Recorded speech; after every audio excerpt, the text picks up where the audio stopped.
صاحب کھڑے ہو کے تمباکو گھٹنے میں میسر تھے، گھٹتے جا رہے ہیں تمباکو کھانے کے لیے. آ گئے سامنے سے مولانا صاحب کا، مولوی صاحب نے کہا یہ کیوں کھا رہے ہو یار، یہ اچھی چیزیں ہیں، فضول خرچی ہے. اور وہ خود مولوی صاحب کھایا کرتے تھے. تو انہوں نے کہا کہ بھائی مولوی صاحب آپ بھی تو کھاتے ہیں، آپ کو بھی تو میں نے کھاتے ہوئے دیکھا ہے، مجھے منع کر رہے ہو اور خود تو کھاتے ہو. تو مولوی صاحب کہنے لگے کہ یار ہم جب کھاتے ہیں نا تمباکو تو وہ الٹے ہاتھ سے کھاتے ہیں، کیونکہ الٹے ہاتھ سے جو ہم کھائیں گے تو ہمارے نبی صلی اللہ علیہ وسلم نے فرمایا کہ جو الٹے ہاتھ سے کوئی چیز کھائی جاتی ہے تو وہ شیطان کے پیٹ میں جاتی ہے. تو یار ہم جو کھا رہے ہیں تو وہ اس لیے الٹے ہاتھ سے کھا رہے ہیں کہ شیطان کے پیٹ میں جائے اور کینسر جو ہو وہ شیطان کو ہو، مجھے نہ ہو. تو ہم تو اس کو کینسر کروا رہے ہیں، ہم تو اسے مار رہے ہیں، تم کون سا اسے مار رہے ہو. تو انہوں نے کہا کہ یار مولوی تو پھر مولوی ہوتا ہے نا، اس کو کوئی نہیں ہرا سکتا ہے. ایک مولوی صاحب تھے، جا رہے تھے، کھڑے، بارش ہو رہی تھی تو وہ ایک ٹین کے نیچے بنے ہوتے ہیں نا بازار وغیرہ میں، مارکیٹ میں، کھڑے ہو گئے نیچے.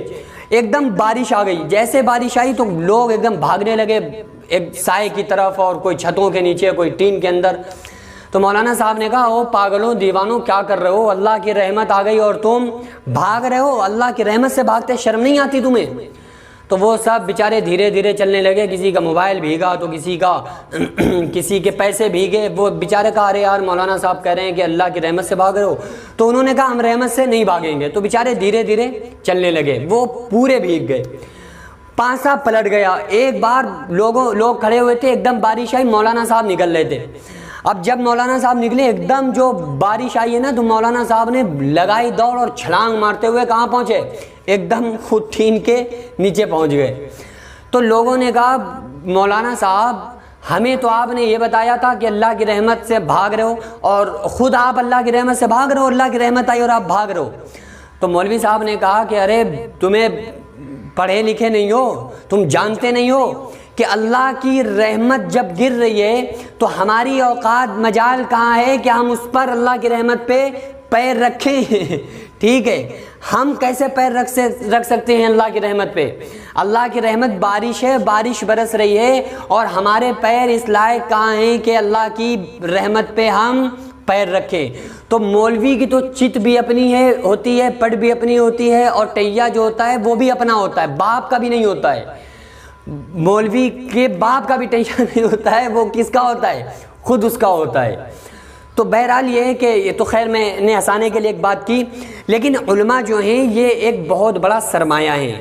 لیکن وہ علماء جو باعمل علماء ہیں، باعمل علماء کے لیے چیونٹیاں سوراخوں میں اس کے لیے دعائیں مغفرت کرتی ہیں، فرشتے آسمانوں پر اس کے لیے دعائیں مغفرت کرتے ہیں، اور مچھلیاں پانی میں اس کے لیے دعائیں مغفرت کرتی ہیں. باعمل عالم کا سونا بھی عبادت ہے. سو رہا ہے اور ایک صاحب تسبیح لیے بیٹھے ہیں، کوئی عامل صاحب، اور وہ سو رہا ہے، عابد صاحب تسبیح پڑھ رہے ہیں، لیکن وہ اس کا سونا اس سے زیادہ افضل ہے.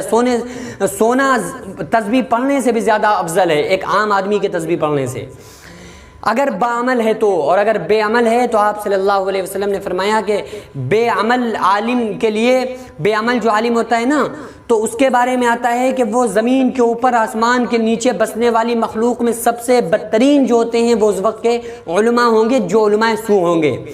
کیونکہ عالم بگڑا تو عالم بگڑا، عالم سدھرا تو عالم سدھرا. اگر انسان مولانا صاحب کو کوئی کام یہ کرتا دیکھے گا یار مولانا صاحب یہ کام کر رہے ہیں، مولانا صاحب سود کھا رہے ہیں، تو وہ کہے گا یار جب مولانا صاحب کھا رہے ہیں تو ہمیں کیا فرق پڑتا ہے. تو کم سے کم جب عالم صاحب نماز پڑھیں گے تو یہ تو کہے گا کہ یار مولانا صاحب تقریر کر رہے ہیں تو کم سے کم خود پڑھتے ہیں، اسی کے لیے ہم سے تو کہہ رہے ہیں. اور خود نہیں پڑھتے ہیں کہیں گے تو کہے گا یار تم خود نہیں پڑھتے، ہمیں کہاں سے نصیحت کر رہے ہو.